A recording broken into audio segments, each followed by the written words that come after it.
Welcome to the Asking the Experts podcast, where every day is a good day to ask a question.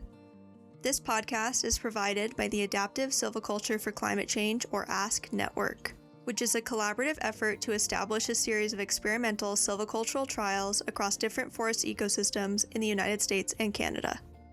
In each episode, we bring you up-to-date findings from natural resource professionals who are conducting applied research related to climate adaptation and ecosystem management. We hope that platforming these individuals and their work will lead to a more widespread understanding of the importance of climate adaptive management and improved ecological outcomes in North American ecosystems. Thank you for tuning in.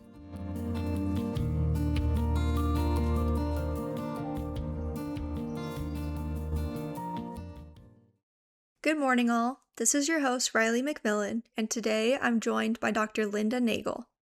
Linda currently serves as the Department Head of Forest Resources at the University of Minnesota and as the leader of the ASCC network.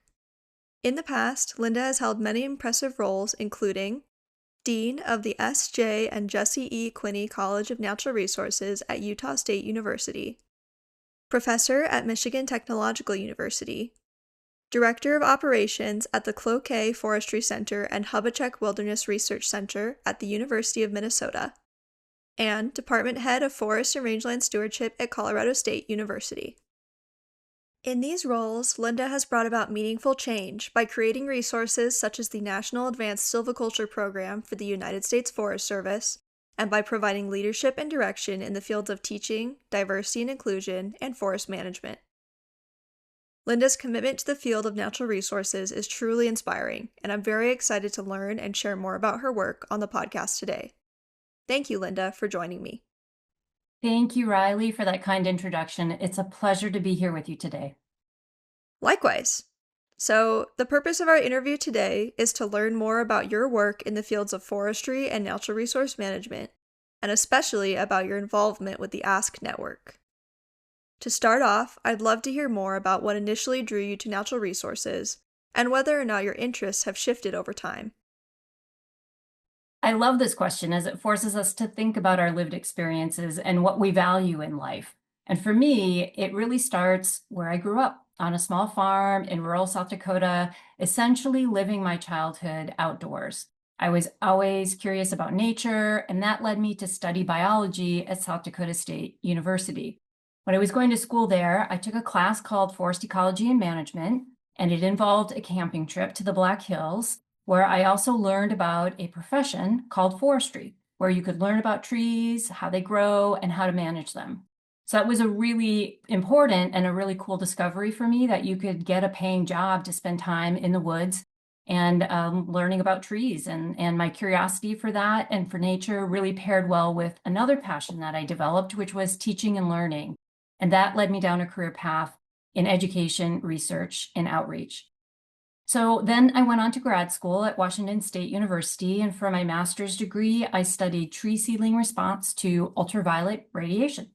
And at the time, the depletion of the ozone layer was an environmental crisis, and so we developed this experiment where we studied things like impacts of that radiation on tree leaf physiology. And so I learned all kinds of cool things like spectroradiometers and electron microscopes and the study of ecophysiology of trees.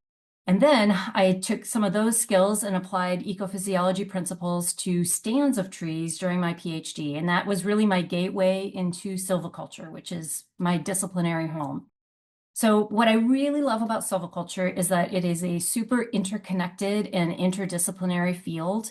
And it's both a study and a practice that really requires integrated systems thinking, the integration of ecology along with social components and cultural components.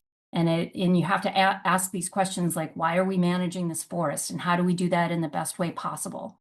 So back to your original question, my perspective has definitely evolved a lot over time as my own understanding about how individual trees function all the way to stands and forests and the whole system of forestry as a discipline. So it's been a very interesting and long journey. Thanks for sharing that, Linda. I know a lot of your work now specifically focuses on climate adaptive silviculture. Can you define silviculture for our listeners and expand on how the field relates to climate adaptation? Yes, I'd be happy to. So one thing you'll learn is silviculturists really love to talk about terminology. So according to scholars, silviculture is a really old discipline, even older than the discipline of ecology. And I think that's a really kind of interesting aspect of the field of study. So we often cite the Society of American Foresters Dictionary of Forestry when we talk about definitions of silviculture. And that definition reads, the art and science of controlling the establishment, growth, composition, health, and quality of forests and woodlands to meet the diverse needs and values of landowners and society on a sustainable basis. And that definition works pretty well, though the contemporary environment that we are working in requires something of an expanded definition. So I'm going to draw a bit from our recent paper on this. So silviculture as a discipline really developed historically out of wood scarcity in the 19th century. So early forest scientists were applying things like plant and soil science principles for developing strategies for sustaining a harvestable wood production and yield from both natural and planted forests. Aspects of that historical definition of silviculture works pretty well here. Things like controlling the establishment, the growth, the composition, the health, the quality of forests for diverse landowner needs. However, there's also been a significant shift in the discipline of silviculture over the past several decades, with a de-emphasis of that sort of top-down control of forests toward a greater integration of the ecological, social, and cultural values and dynamics. So we've kind of recast silviculture as a field that supports and stewards forests and woodland ecosystems and their ability to adapt. So that's where that adaptation piece really comes in. So this evolution of forestry also demonstrates that silviculture really has this inherent ability to be highly adaptable to changing conditions, including those diverse social, ecological, and cultural drivers of change, with climate adaptive silviculture as a really good example. Wonderful. Thank you, Linda, for clarifying the term and its development over time. I really appreciate your passion about this topic, and it's clear that you're very well researched, which I think our listeners will appreciate as well. In connection to your response, could you please share a bit about why you think researching climate adaptation strategies for forests is so critical in our modern day? Well, this brings to mind that old adage that change is the only constant. So things aren't static. We can't just manage for what's in front of us for the present day. We always need to be thinking about and preparing for the future based on what we know now. So based on best available science and information. So we're already seeing changes to our forest ecosystems due to a changing climate and lots of stressors that are being placed on forests. And we all want to mitigate some of those impacts. So that brings us back to silviculture, which has always been a values-driven and future-focused discipline. So this is incredibly important in educational context as well. So forestry requires lots and lots of tools in the toolbox. It requires technical skills, knowledge, credentials, experience. It requires critical thinking. It requires interdisciplinary knowledge. Forestry requires creativity and open-mindedness. It also requires good communication and durable skills like collaboration skills and conflict resolution skills. But forestry is also a long-term discipline, and that requires humility. So we work across really long timescales into the future, and we have to acknowledge that we will make mistakes along the way. But what's really important is, what do we do with what we learn from those mistakes and those successes? So one of those elements is, how do we navigate a world that is so filled with uncertainty? Because we cannot possibly know all the answers today to the problems or the challenges that we'll have into the future. It's where, from an educational standpoint, and this connects really well back to this project and this work, is that we need to instill a culture of lifelong learning, where we can continue learning over time by embracing a growth mindset. And that also helps ease the discomfort of not knowing how to handle uncertainty, or just acknowledging that we don't have all the answers for what we're going to need in the future. So it's critical for how we're thinking about training the next generation of natural resource stewards and leaders, as well as how we serve the needs of practitioners today. Awesome. Thanks, Linda. I really appreciate how you shared openly about the humility needed as a forester, as a practitioner, and as a researcher. I think it's super important when we consider future change and all the uncertainty that exists, that we recognize that we will make mistakes and that that's a part of the learning process. So, moving on to our next topic. In 2009, you co-founded the ASCC Network, which is the largest experimental silviculture program focused on climate adaptation in North America. Can you provide a brief overview of the network's history and why you felt it was needed in the early 2000s and continues to be needed today? Sure, I'd be happy to tell you the history and the arc of how this all came to be. So I was a faculty member at Michigan Tech when all of this work began. I've been leading a couple of training programs with the USDA Forest Service called the National Advanced Silviculture Program, specifically in Ecological Systems module and the Great Lakes Silviculture module. And at the time, I had started working really closely with Chris Wonston, who at that time was the director of the Northern Institute of Applied Carbon Science, the NIACS group, before it became climate science. And Maria Genoviak was also working with that group, and she's now the director of NIACS.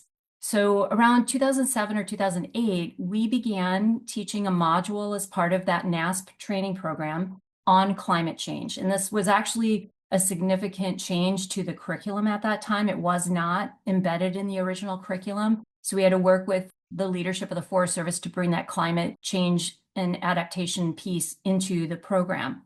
So we started that by presenting climate science. How do we assess ecosystem vulnerability to climate change? We brought in some climate adaptation theory, including things like what is resistance? What is resilience? What would it mean to transition an ecosystem into a future condition? And how we would design treatments to do that.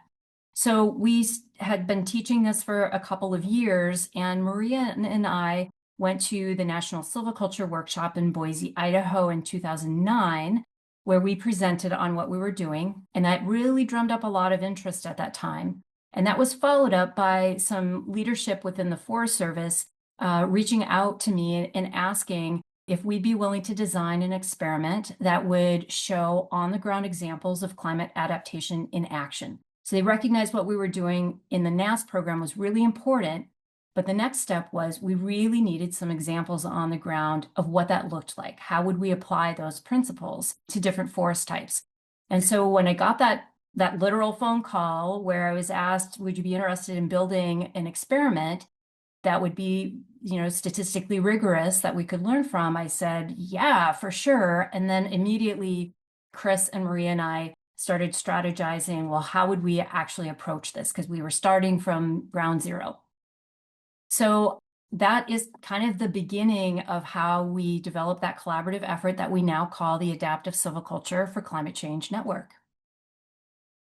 Thanks, Linda. So, in your description of the network's initial conception, you mentioned a few folks, i.e., Maria Genoviak and Chris Swanston, who were involved in getting the project off the ground. I know that the network is now composed of practitioners, professionals, and scientists that are all united by the ASK mission. Can you share about how more folks became involved in the network over time and what that growth looked like?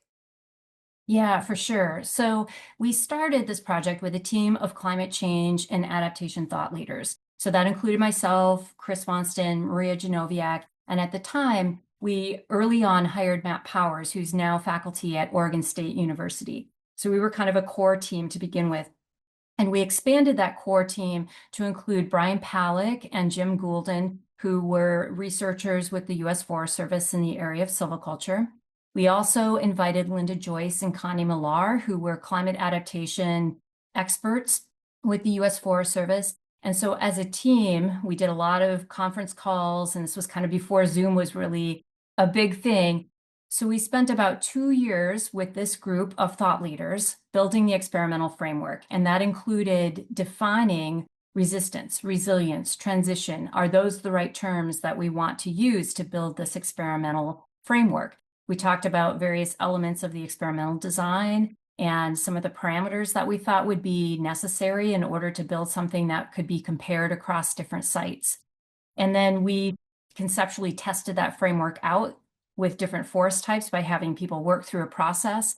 And then we ultimately utilized the climate change response framework, the CCRF that NIAX has built and led, as the foundation for building this project. So our current leadership team, in addition to me, still includes Maria Genoviak and Chris Swanston, as well as Courtney Peterson, who's a program manager for ASC, Maria Vicini, who's a coordinator for ASC, Pete Clark, who's a research scientist, you, Riley, who's been really helpful with communications.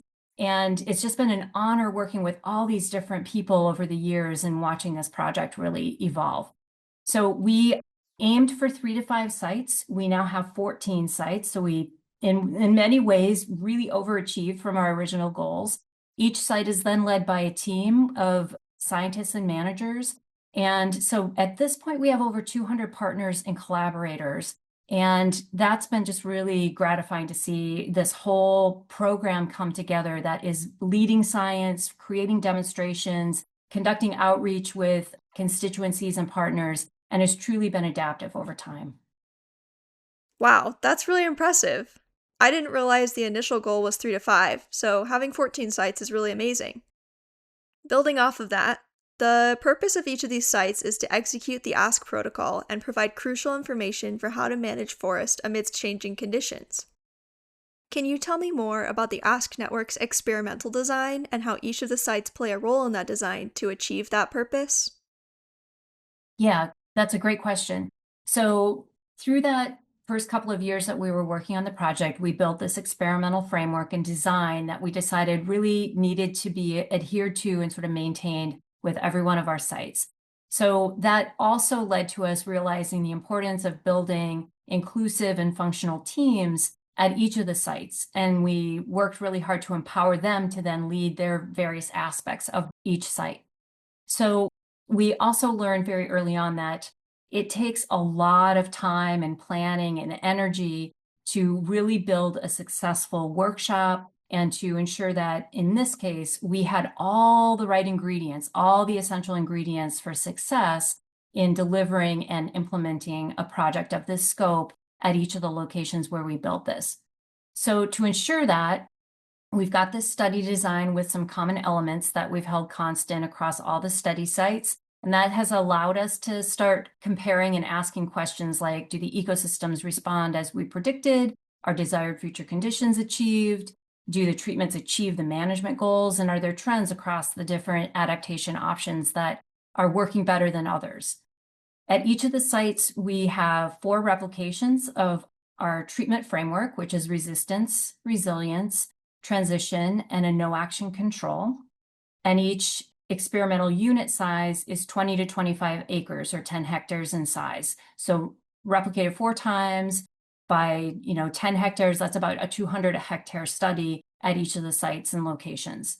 And then these are monitored over the short and long term. So we conduct pre-treatment data collection, and then we convene a workshop. The treatments are designed and implemented, and then we do post-treatment monitoring at some regular intervals.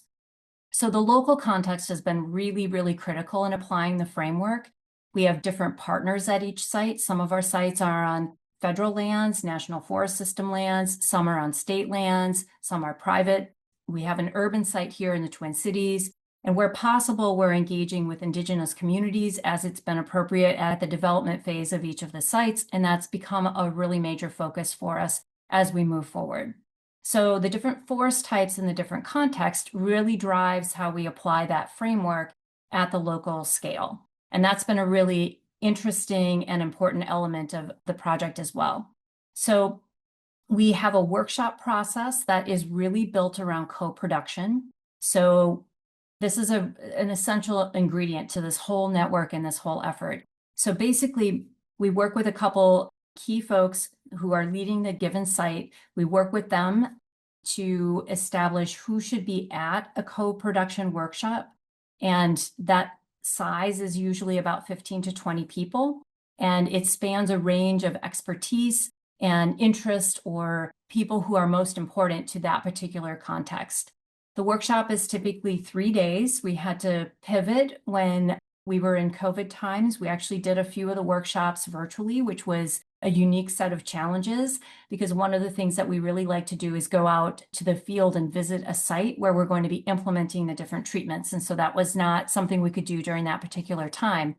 But the workshop is really oftentimes the first day is a broader audience. And we talked a little bit about the training that we did for the National Advanced Silviculture Program. It's kind of an expanded version of that, where we talk about climate science, ecosystem vulnerabilities for that particular location. And then we guide folks through how to think about a spectrum of adaptation options and then developing treatments for a given forest type. Then with that smaller group, we work through a collaborative process where we're engaging everyone and building consensus around the treatments that we are designing across that spectrum and then ultimately implementing.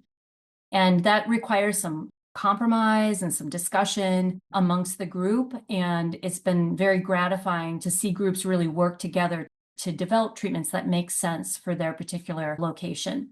And one thing that has also become really an interesting observation working with all these different groups is that this is a wide range of silvicultural approaches to managing a given forest.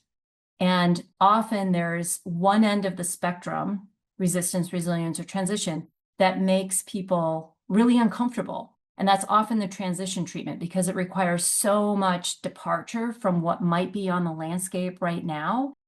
But it's a really excellent opportunity to think about risks and the risks of not doing anything, or the risks of not moving an ecosystem into a more potentially adaptive state, given what we understand about future climate. So it's been a fascinating process to guide groups through that exercise of developing those treatments and then seeing it implemented on the ground. Thank you, Linda. That was a really detailed description. I appreciate how the network's comprehensive design centers on collaboration and on testing out alternative future outcomes that are informed by local conditions and knowledge. It seems like a lot of our solutions today are really broad, and the network does a great job of being super site-specific and working with folks who are at the sites and on the ground. So, in your response, you talked a little bit about how the applied research being done by the ASCC network can be used to inform management at experimental sites. Can you tell me about some of the avenues used by the network to get those same findings to those working externally from ASCC? Yeah, great question. We have traditional information dissemination, like through peer-reviewed publications, and that's really ramping up across the network. We have things like outreach, like this podcast, and there's lots of other examples of people talking about this work in various capacities. We've given lots and lots of presentations at a wide variety of conferences, from practitioner events to scientific conferences, and an increasing number of international engagements where folks from other countries are really interested in the work that we've done. And that's been very gratifying to be able to share outside of North America what this approach is all about. We're also working on a number of translational publications and products that are starting to come out, such as those focused on adaptation planting and concept papers around topics like forest-assisted migration. And another major output that's been really valuable is we intentionally designed these sites in places where they could serve as on-the-ground demonstrations, which means we can bring people out to look at the treatments on the ground themselves. And then you can compare side by side what different approaches to this climate adaptive management looks like, and how these different treatments are performing with respect to management goals, desired future conditions, and all those values that are locally important to that particular context. So just as an example, we've estimated that well over 500 students going through the National Advanced Silviculture Program have had their feet on the ground at different ASCC sites, looking at different treatments and taking in and using that basically as an outdoor learning laboratory for that particular program. Then we have lots and lots of university classes that have visited. Lots of practitioner field trips have been conducted at many of the sites, and just the general public as well. So one of the things that also has been very cool to see is that those conversations in the field are so rich, where people are asking, the field trip leaders, the scientists, and the managers who have been leading these projects questions and the conversation that unfolds is really, really valuable. So the field-based component of this, I think, is just an amazing aspect of the project. Wow, those are some really incredible numbers. And I absolutely agree that as a student, the field based classes I've been able to take and the opportunities that I've had to interact with professionals and researchers like you are truly invaluable. You mentioned that the Ask Network has also released several publications and online resources that make their findings more accessible. I believe that these are amazing resources for professionals and enthusiasts, and I'm interested to hear your thoughts on the network's most recent publication titled 10 Years of Adaptive Silviculture for Climate Change, an Applied Co-Produced Experimental Framework. Congratulations on having this paper published in the renowned journal Bioscience. Could you give our listeners a brief overview of that paper and its significance to you and the greater community? Thank you, Riley. I'm really proud of our new bioscience paper. It's a culmination of the work that we've undertaken for, well, probably about 15 years now. And we did publish a concept paper in 2017, and this paper really expands on that original set of ideas that we published in the Journal of Forestry then. So our new paper encapsulates many of the key lessons that we've learned over time from this collaborative work. First, we frame the role of silviculture in climate change adaptation. So you got a little bit of a glimpse of that earlier in our conversation. And we talk a little bit about why silviculture is adaptive by its nature and how the framework that we built is an excellent example of translational ecology and a true example of co-production and adaptation in action that leverages place-based knowledge. So that was a great realization for us over the last few years that we've really been doing that type of work sort of organically through this project. The paper also then presents an overview of the Ask experimental framework, including all the definitions that we just talked about. It's got some cool new graphics that we designed for this paper. And then we talk about some emergent trends of what we're learning so far, and that includes things like, well, drought and wildfire are very common across many of the sites as concerns for the future. There's a growing emphasis on building structural and compositional complexity across that spectrum of adaptation treatments. So that's been kind of an interesting thing to observe over the years. And then forest-assisted migration is an increasingly common tool that's being considered by managers. And that's something we've been able to observe over the time that we started this project. So that's been an interesting element too. And then impacts of the experimental framework. We already talked about, we built far more sites than we originally planned to from the very beginning. We've learned a lot of lessons about the process of true co-production, what works and ways we can improve that. And then the outreach piece that's really taking off with demonstrations and field trips and a lot of the presentations and things that we're doing. And we've also really built a very powerful community of practice across the network, but then beyond the network. And we're trying really hard to make what we learn from all of this work highly accessible to as many people as possible. One insight on the paper that wouldn't be obvious in reading the paper, but for me was really, really gratifying as we wrote this together. The co-author team over the last 1 to 2 years had many, many meetings over Zoom to talk through aspects of the paper. I mean, in a way, we weren't generating data for this paper, but it was really collecting a lot of thinking that we've been doing for a long time and trying to package it in a cohesive, succinct story that also demonstrated all the things that we've learned. And so we spent many hours debating things like, well, how are we exactly defining desired future conditions and the terms benchmarks and reference conditions? And we did a lot of diving into the literature, and we didn't really find a lot around how people define things like desired future conditions. So it became apparent that there was an increasingly important role for this paper. We had to ask ourselves some tough questions. Have we really been implementing these terms and using this terminology consistently through these many years that we've been working on this project? And how do we define things like climate adaptive silviculture? And is it different from silviculture without climate adaptive in front of it? So really, really rich discussions amongst this collaborator group. We also talked about things like, where's the concept of restoration fit into this context of climate adaptive management? Because that's an important term that's used in a lot of different ways. And so we forced ourselves to grapple with how that connects in with this particular work. So that was a great outcome for me and a great experience to work with, amazing collaborators and have these very fun, interesting, lively discussions as we wrote this paper. And it made for a much better paper in the end. Yeah, that absolutely sounds like a rigorous undertaking. And I'm so thankful that you and everyone else involved were up to the task, since the knowledge you produced collectively through the paper is going to be so useful to so many people.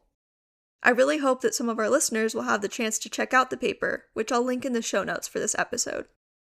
To end, I just wanted to connect our discussion back to an earlier topic, climate adaptive silviculture. Could you address how publications like the recent bioscience paper help to inform climate adaptive ecosystem management and silviculture on the ground? Yes, we have long-term questions as part of this work, and forestry in general. When we conduct forestry research, it's very different than, say, agricultural research, where we might have crops that we grow for a given year. Forestry is just a really long-term discipline, and our questions tend to be really long-term. So with the Adaptive Silviculture for Climate Change Network, we've also asked, well, what can we learn in the short term? How can we make the most meaning out of what we've built now? And how can we design this so that we can keep learning from it for many, many years into the future? So we don't have all the answers right now, but we do have a lot of tools to work with. I mentioned the climate change response framework earlier, and that tool, along with the best available science, is a great starting point and really was the foundation for building this network. Another important takeaway from all this work is around the importance of building connections and collaborations and networks of people like this network has been built, whether formal or informal. So this project has brought together many people, scientists, practitioners, decision makers, members of the public, students, volunteers, and all these people share a common purpose and a common desire to make a positive difference in what we do and for our planet.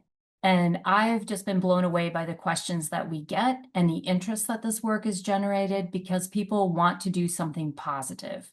So we need something to be hopeful about. And this project has provided that for a lot of people, including myself. I have been so inspired and found this project to be so rewarding to work on over the years, and to see how we could co-create solutions for the future.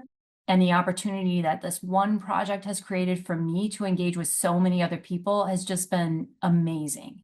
And it's been instrumental in giving me hope through all aspects of my life. Thanks for sharing that, Linda. That was really profound, and the network's mission and achievements also give me a lot of hope. I'm really excited to see what happens next with the network, and I look forward to hearing more from you in the future. I think that's a great place for us to wrap up this conversation, but before we close out, I just wanted to ask you, is there anything else you'd like to share with our listeners? Thank you, Riley. This has been a great opportunity to talk with you today. As you know, I love sharing about silviculture and this work, as I do believe it's really important for the future of our planet and for sustainability. I'm excited to see how this project evolves, especially the outreach components, and to see how we can continue making the most meaning from this network that we've built together. Thank you. Great. Thanks again, Linda, for taking the time to join me today for this enlightening discussion. I really appreciate your insight, and I'm inspired by your example as a leader of change in the field of natural resources. For our listeners, please check out the Ask Network website linked in our description for more information about the organization and what we do. And remember to look out for our next episode that will be released in 2 weeks. This episode will feature a discussion about why we do weed management with Colorado State University research scientist Dr. Jake Korkamp. Thank you for listening in, and thank you again, Linda, for participating in this discussion with me. Have a great week, everyone.